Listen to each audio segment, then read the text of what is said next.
Ang video na ito ay tungkol sa isang uri ng halamang dagat.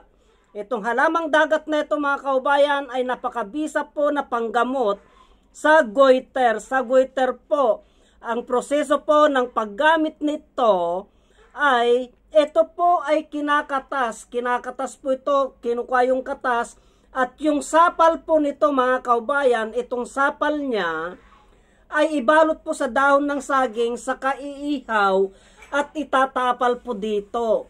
Ngayon po, yun naman pong katas nito, mga kaubayan, itong arusep o lato na ito, ay iinumin naman po yun. Ganun po ang proseso ng paggamit ng halamang dagat na ito para sa goiter. Kasi po, kung hindi natin sundin yung tamang proseso, kahit araw-arawin mo po ang paggamit nito, pagkain nito, hindi po tatalab yun bilang panggamot sa goiter mga kaubayan. Itong arusip na ito ay dalawang klase po ito. Yung inaalagaan at itong wild po. Mga kaubayan, yung inalagaan po ay malalaki po yun. Mas mabisa po ito na panggamot sa goiter kasi po ang gumagamot dito, kung inyo pong saliksikin maigi, ay pag napisa po yan, yung katas niya na po na yan po, yung mga katas po. Yun po ang gumagamot ng goiter at yung sapal po nito. Itong balat po nito mga kaubayan, yan po ang may kakayahan na gumamot ng goiter, tumunaw ng goiter, mapalabas at loob yan kung idaan po natin sa tamang proseso. Ang tamang proseso ng paggamit po nito mga kaubayan ay kinakatas po ito. Katulad po nito, napakarami po. Ito po, kakatasin ito, pipigayin na ganon, makukuha po yung katas niya. Katas niya po ang makukuha.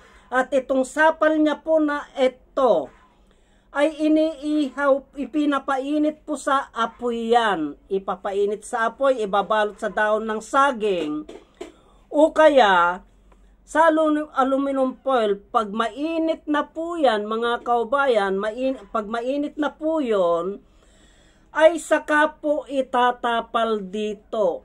Yung init ng lato na ito, yung medyo alat-alat niya po, napapasok po dito, yung bukol po natin, yung goiter po natin, nasa loob man yan o nasa labas, ay dahan-dahan pong papasok yan, gagamutin niya po yan mga kaubayan. At yun pong katas nito, yung katas po nito mga kaubayan, ipapainit po natin yan, ilagay po natin sa kutsara o kaya sa tasa na ganon, i-steam lamang po natin yan. Pag mainit-init na po, iinom po ng 3 kutsara. Kada gamutan po, 3 kutsara o 2 kutsara. Depende na po sa inyo kung ilan po ang kuwan. Pero 3 kutsara po ang katamtaman po. Maliban po sa pag-inom nyo ng katas nito at pagtapal po niyan, sa loob at labas po ang ginagamot niyan mga kaubayan. Ganyan po ang paggamot ng halamang dagat na ito, itong arusep. Kasi po marami pong nagtataka, marami po ang nagsasabi na araw-araw naman akong kumakain yan, araw-araw akong gumagamit ng halamang gamot na yan, yung lato na yan, wala naman pong bisa.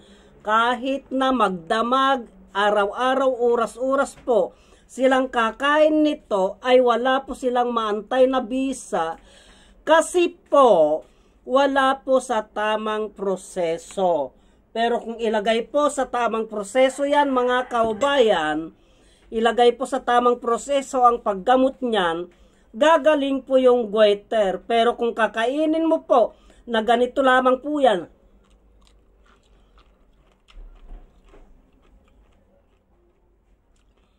iulam mo lamang po na ganun yan, wala po kayong maantay na bisa po niyan mga kaubayan.